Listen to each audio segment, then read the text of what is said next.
Okay, it's pink. 55.b, word problems and quadratic equations. Oh dear. So lesson 55.b.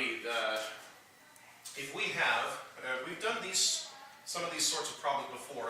We just haven't ended up with a quadratic equation before.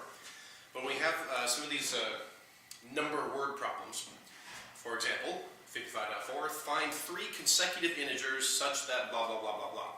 Now, what do I always tell you to do to start these problems? If you're looking for 3 consecutive integers, write the number and then... Right what we're looking down. N plus 1. N plus 1. N plus 2. So we're looking for 3 consecutive integers. And so I like to write that up there. So I know if it's consecutive integers, consecutive even, consecutive odd, that sort of thing. And I like to label them. This is the first one, this is the second, and this is the third. That's an R. Now we get back to the problem, keep reading. Such that the product, what does product mean? So, multiplication. Multiplication times the product of the first and third. So we are multiplying the first and the third. What's the first? N. And the third? N plus 2. N plus 2. Product of the first and third is 4 greater than.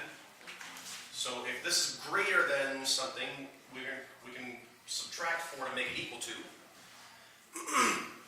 4 times the second, which is N plus 1. N plus 1. Notice the parentheses help me keep things straight when I'm multiplying. So now we just have one equation, one unknown. Distribute here.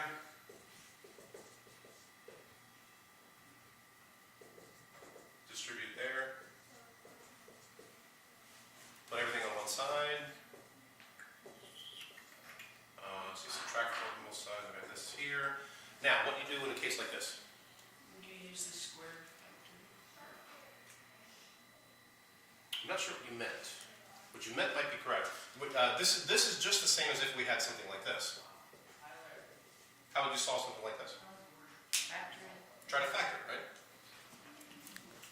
Just because you don't same process even though it's an N instead of an X. It's still just a letter. So how are we going to factor that? Negative 4 times 2. Okay, 4 and a 2. Yeah. Plus No, subtract. Minus 4 Minus plus 4 plus 2. 2. Yeah. Negative 4 times positive 2 is negative 8. Negative 4 plus 2 is negative 2. There we go. So let's go ahead. This is for the videos. Let's do it the long way. N minus, if we have this times this equals 0, then this one could equal 0, or this one could equal 0. So in this case, N would be what? 4. In this case, N would be? Negative 2. Negative 2. Now pay attention when you do these, because depending on what the wording of the question was, might make a difference. Now this one said find 3 consecutive integers. Okay? So if we go with an N of 4, that would be 4, 5, 6. If the N is negative 2, it would be negative 2, negative 1, 0.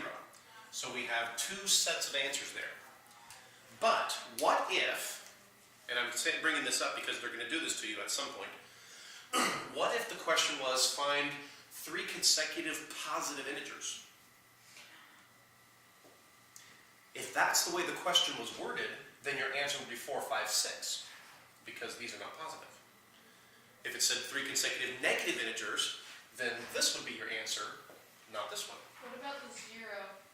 The 0 is neither positive nor negative. But you can use it for both for the answer? They're not going to give you something tricky, give you something that tricky.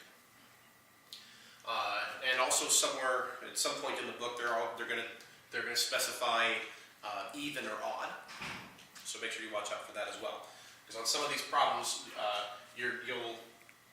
the way it's worded, you'll end up with a quadratic, meaning you've got something with a squared term. And so when you solve it, you'll have 2 possible sets of answers. But you have to make sure that once you've set up your equation, plug things in, solve for variables, stop and see what the question is asking for, make sure that you are answering the question correctly. In this case, it just said 3 consecutive integers, so both of these are fine, and so both of these need to be part of your answer.